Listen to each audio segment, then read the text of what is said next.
ঈদ মোবারক। রমজানের ঈদের মোবারক এখনো দিচ্ছি না, তবে এগুলো খুশির সংবাদ। যদি ভালো লাগে শেয়ার করবেন। ট্রাম্প কিন্তু আগেই বলছিল যে এই যুদ্ধে আমার কিছু সৈনিক মারা যাইতে পারে, আর এ নিয়ে মার্কিন যুক্তরাষ্ট্রে যখন নিন্দার ঝড় উঠল, যুদ্ধ নিয়ে প্রতিবাদের জায়গা উঠল, ঠিক তখনই ট্রাম্প বলছে যে না, এখানে মনুষ্যবিহীন যন্ত্রের মাধ্যমে যুদ্ধ করা হবে। ইভেন ইরান যদি মধ্যপ্রাচ্যে কোনো অভিযান চালায়, তাহলে মধ্যপ্রাচ্যে ছড়িয়ে ছিটিয়ে থাকা সামরিক ঘাঁটি যেগুলো মার্কিন যুক্তরাষ্ট্র আছে, এগুলোর নিরাপত্তায় যে সকল মার্কিন সেনারা নিয়োজিত রয়েছেন তাদের সর্বোচ্চ নিরাপত্তা আমেরিকা নিশ্চিত করেছে। কিন্তু বাস্তবতা হচ্ছে, আজকে দেখেন ইরাকে একটা বড় ধরনের অভিযান চালিয়েছে আপনার ইরান, আর এই অভিযানে সেই লেভেলে একটা ধুমধামাকা অ্যাকশন হয়েছে। অর্থাৎ টোটাল গত 12 দিনে আপনার 291টি সামরিক অভিযান চলেছে। 291টি। ইরান সমর্থিত ইরাকের একটা গোষ্ঠী আছে, রেজিস্ট্যান্স। এই গোষ্ঠীটি গত 12 দিনে মার্কিন যুক্তরাষ্ট্রের যে স্থাপনাগুলো আছে ইরাকে, সেখানে তারা 291টি অভিযান চালিয়েছে। এতে করে 13 জন মার্কিন সেনা নিহত হয়েছেন, আর আহতের সংখ্যা হচ্ছে 150 জন। গোষ্ঠীটি বলছে শুধুমাত্র গত 24 ঘন্টায় 31টি অভিযান চালিয়েছে তারা, আর সেখানে ইরাকে অবস্থিত মার্কিন যে ঘাঁটিগুলো আছে সেগুলোকে লক্ষ্য করে তারা ডজন ডজন ড্রোন এবং ক্ষেপণাস্ত্র আপনার অভিযান চালিয়েছে।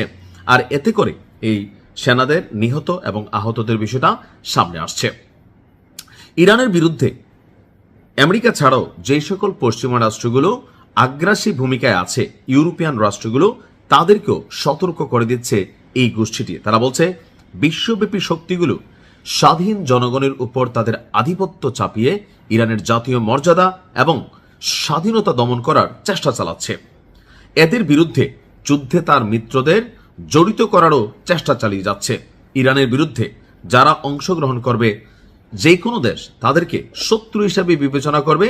ইরাক এবং সমগ্র অঞ্চলে তাদের বাহিনী, তাদের ঘাঁটি সবকিছুর বিরুদ্ধে তারা অভিযান চালাবে। অপরদিকে ইরান যুদ্ধে আহত সৈনিকদের সংখ্যা কত? 140 জন। এই তথ্যটা অফিসিয়ালি পেন্টাগন বলছে, তার মানে প্রকৃত চিত্র আরো অনেক গুণ বেশি। পেন্টাগনের বর্ণনা অনুযায়ী এখন পর্যন্ত 140 সামরিক কর্মী আহত হয়েছে, নিহতের সংখ্যা আছে।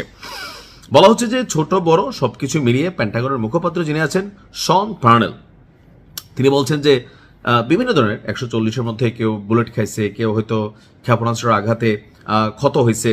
তো 8 জন সেনা, এই 140 জনের মধ্যে 13 জন তো শেষই, আরও 8 জন সেনা গুরুতর আহতের তালিকায় রয়েছেন এবং তাদের সর্বোচ্চ মানের চিকিৎসা সেবা দেওয়া হচ্ছে।